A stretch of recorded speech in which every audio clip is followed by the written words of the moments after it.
balance pas, hein, j'évoque, hein, comme dirait l'autre.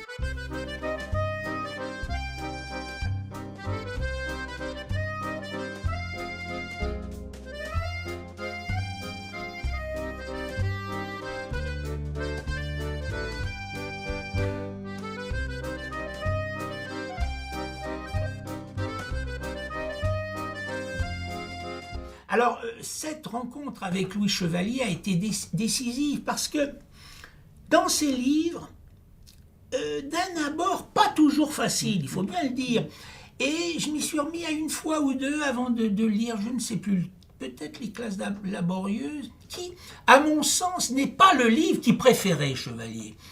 C'est sa thèse. Hein, voilà, c'est sa thèse, etc. Alors, évidemment, on parle toujours de ce livre, mais je crois qu'il préférait ses livres de la fin, où il est devenu presque chroniqueur. Mais là, évidemment, nous sommes en France dans l'intellectualisme, on l'a un peu laissé tomber. Il n'avait pas beaucoup de papier quand il a écrit Montmartre du plaisir et du crime, Les ruines de Suburre. Alors, en aucun cas, le savoir, le petit savoir que je possède n'est comparable à l'immense savoir de Louis Chevalier qui prenait un livre de latin, qu'il le lisait à livre ouvert. Hein. Il avait enseigné la littérature latine en Cagne avant la guerre. Hein. Donc, voilà.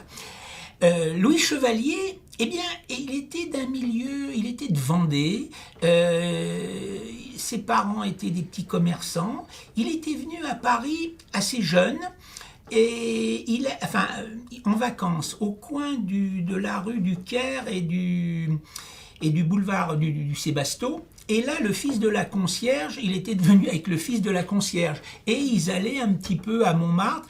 Et d'après ce qu'il raconte, mais je n'ai pas le nom de ce fils de la concierge, qu'il appelle Luigi, je crois, a été condamné à mort. Voilà. Alors, il a connu, dans sa jeunesse, il a connu la rue parisienne. Hein. Alors, il était un immense... un savant, un érudit, il vous citait aussi bien Juvénal que Racine, par exemple dans l'Assassinat de Paris. Mais il aimait la vie, enfin, il l'aimait. Est-ce que ça aussi, c'était pas tellement une démarche intellectuelle? Parce que Chevalier, le Chevalier assez âgé que j'ai connu, ne sortait plus du tout. Hein. Alors qu'avait-il fait dans sa jeunesse exactement? Je ne sais pas. Il avait un frère qui était militaire, qui avait fait l'Indo, hein, des choses comme ça. Enfin, Chevalier s'intéressait à cette existence, et disait-il, cette surexistence qu'il y a eu dans l'entre-deux-guerres à Paris, et cette splendeur des boulevards, autant les grands boulevards que les boulevards extérieurs, c'est-à-dire le Barbès, Clichy, Rochechouart, Clichy, voilà, jusqu'à La Fourche, quoi, ce Montmartre. Alors, il s'est passé, quand j'ai connu Chevalier, j'ai compris que mon père, qui était simple flic, comme il se définissait, qui n'avait pas lu un bouquin de rien du tout, son pari était le vrai pari, c'était la rive droite. Et donc, il y a eu cette conjonction.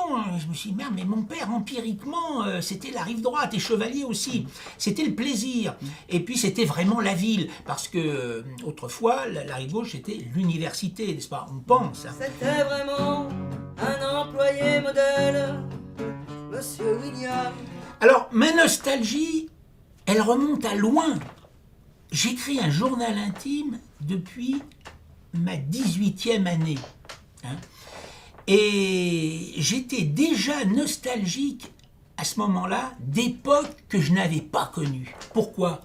Parce que j'avais un père que j'ai beaucoup aimé mon père, j'étais fils unique, et mon père, dès que j'ai eu 5-6 ans, m'a emmené promener boulevard Sébastopol, parce que je suis du 4e, les grands boulevards, la rue Réaumur, la rue Saint-Denis. Je me souviens très bien qu'on passait par la rue Saint-Denis. Alors, comme il avait 30 piges de plus que moi, il regardait les cocottes. Hein. Et un jour, il m'avait dit, au coin de la rue du Cygne et la rue Saint-Denis, où il y a l'église Saint-Leu, il m'avait dit, tu sais, il faut pas monter avec ces dames-là, parce qu'elles te prendraient le portefeuille. Alors, lui-même y était monté, et je n'ai pas écouté ce faux conseil paternel.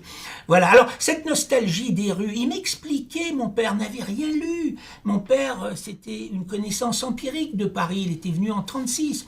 Mais il m'expliquait les boulevards, il y avait des brasseries, il y avait des camelots, il y avait à la brasserie de la Croix de Malte, et là ça je m'en souviens, il y avait un trio d'accordéonistes qui passait avec Aimable, et puis après il y a eu Lassagne, qui est d'ailleurs un ami de Joe Privat.